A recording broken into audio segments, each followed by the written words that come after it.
at my dad's house right now. So I've been watching my siblings for the past week and I'm rearranging the house so that I can film this video. In this video, we're going to talk about how to enjoy being single. I just want to say that I personally think relationships are so valuable and important.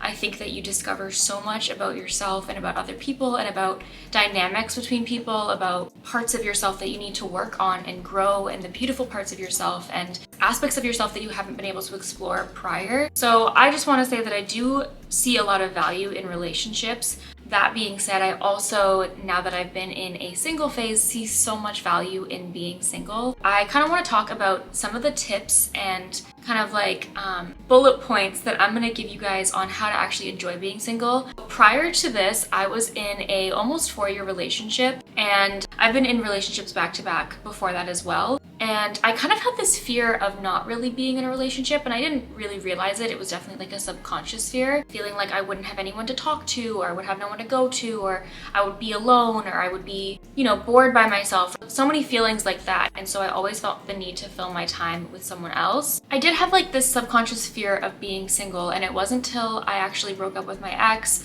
that I decided, no. I literally remember that I had to eventually come to this point in kind of like my grieving process of grieving the loss of our relationship. I remember thinking to myself, I'm gonna be happy. My happiness is not dependent on anybody else. I know that. And so once I kind of made that decision, then everything else was able to transform. I'm just gonna get into the video talking about the little bullet points that I've written down here, and hopefully you guys find this helpful. And if you're new here, please subscribe to my channel because I would love to have you. I'm basically talking about self-development on this channel as well as my personal life, and just sharing kind of a look at what my life is. It's basically me in a YouTube channel. So if you're interested in that, definitely subscribe. I would love to have you. And if you are subscribed, thank you so much for coming back. I love you. I appreciate you. I do look through your profiles. If you subscribe to my channel, I'll every once in a while go through my subscribers and look at your profiles. I'll watch a few of your videos if you have any, and I just find it interesting seeing the souls that have found me and that resonate with something within me, and we obviously have a connection in some way if you've decided to subscribe. And I just think there's something so special about that. So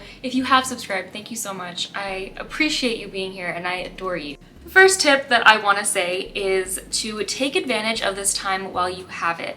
In the grand scheme of things, your single phase is most likely a very small portion of your life. The likelihood that you end up meeting someone and getting married and having kids and literally growing old together is pretty high. Majority of people I find are doing that, or at least going from relationship to relationship. The majority of time in your life you're gonna spend in a relationship. Once you acknowledge that, you can start to see that this small period of your life that you actually do have to be single is valuable and is something that you should cherish and something you should really utilize and not see as this waiting period. It's a liberating time. It's a time that you should actually be really, really, really excited for. And it's kind of not the best part of your life, but at least for me, the best part of my life so far. I just continue to have better phases of my life. I feel like every season just gets better and better and better. But as of right now, this is the best part of my life that I've had thus far. So once that person does come along, that person that you're meant to be with forever, or the person that you end up being with for a really, really long time, or however it ends up working, that's gonna change your life forever. Your life will permanently change. Your day-to-day routines will permanently change. The way that you are interacting with the people in your life, the things you're doing in your day, where you live. It's important to acknowledge that this time won't last forever. Become so much of who you are. A lot of the times we can kind of become a very loose version of ourselves. We don't have necessarily a strong frame around who we are, what we like, what we do, our hobbies, our characteristics. We kind of become versions that just adapt to other people, and we become kind of chameleons to them. And I think it's really, really, really important to start to learn who you are, the things you actually like about yourself, and really root those things into you and become a very strong version of your best self, of the things that you actually really like. And this will benefit you so that when you're in your next relationships, you have a strong sense of self. That way you aren't falling back into that whole chameleon phase, and you're actually meeting people that are liking you for who you really, really, really are, who you feel your best being, and they're actually going to match that and not want to change that. Because when you're this chameleon person, it's very easy for you to kind of have no type, or kind of have anyone be an option for you, or kind of be like agreeable, if that makes sense. And not necessarily in a good way, but in a way of being almost easily manipulated into being what the other person needs. And I think once you have a strong sense of self, it's a lot easier to be able to know your values and know who you are, and not be willing to change on the things that you don't think you need to change. I've also made an entire video talking about soul versus ego, and basically how you can know if something is from your soul versus your ego. I'm gonna like link that down below or tag it up here or something so that you guys can go watch that, because I feel like this will also help with the idea of if something needs to be changed or doesn't need to be changed. Sometimes it's hard to know if it's like intuition or fear, things like that, and I feel like that's all kind of related to ego versus soul. Next thing is unlearning and healing.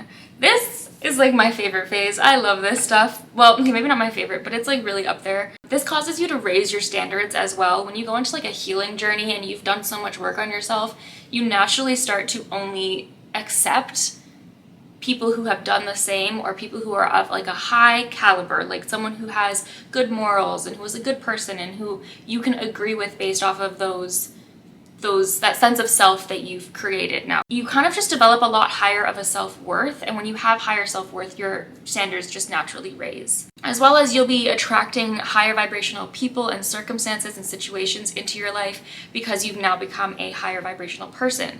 And so like attracts like, and now you're most likely going to be attracting better circumstances and better people, and the likelihood that you'll be able to have better relationships is higher in the future. The next one is allow yourself to feel. So with being single, or with being out of a relationship, especially if you've been in a long-term relationship, or you've never had a relationship, or just in life in general, loneliness comes in. That is something that in humans I've seen literally every single person experience. It's not like a individual experience.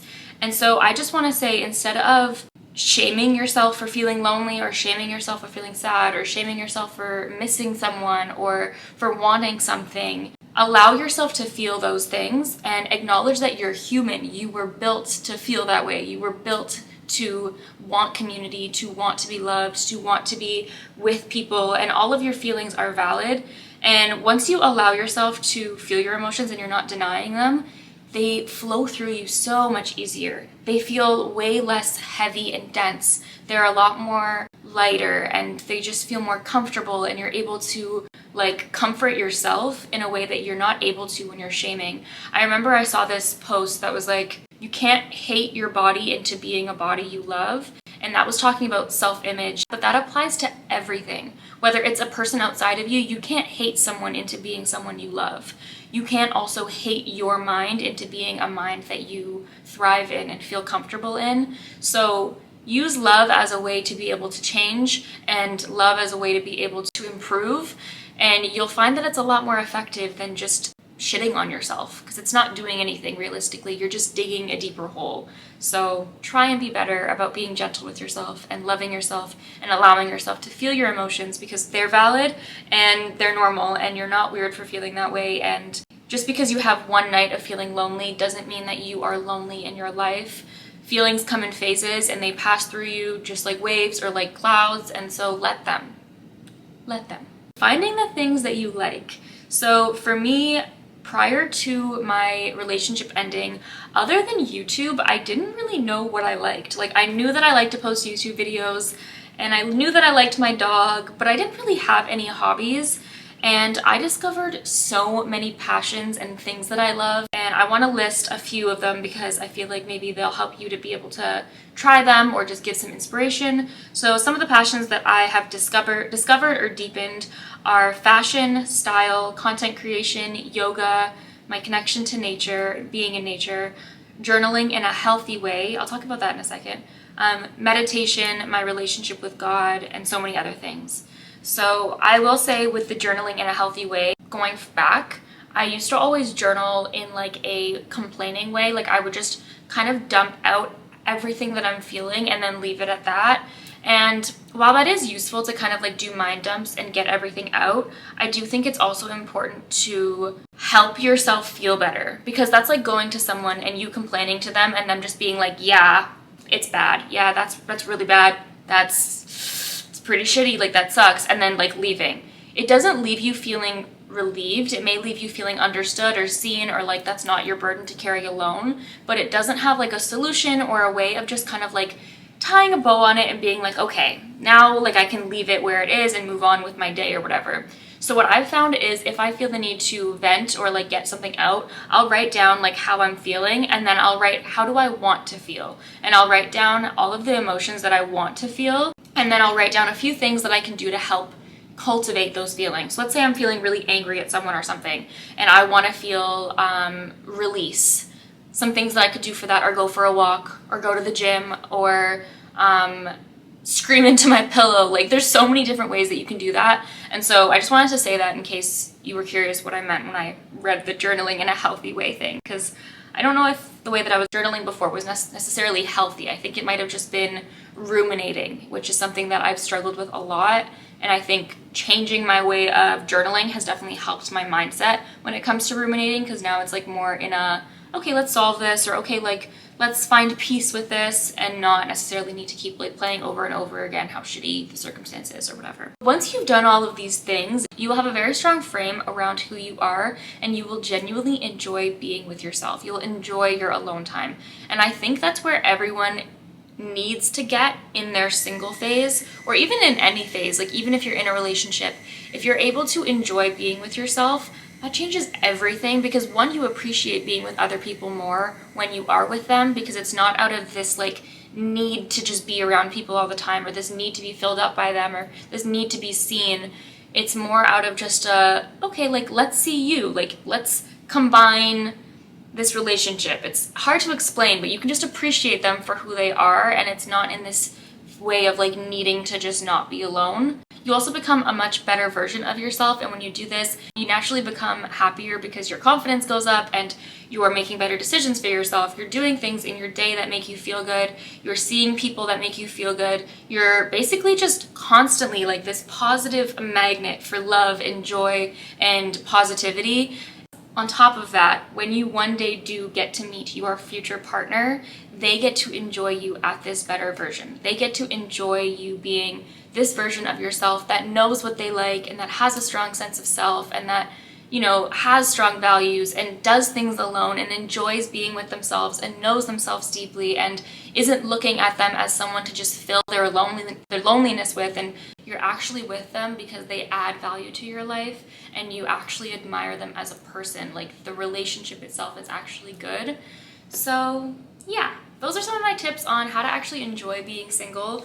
I really hope you enjoyed this video. If you guys have anything you want to say, definitely leave it down below. And thank you so much for watching again. I will see you in the next one.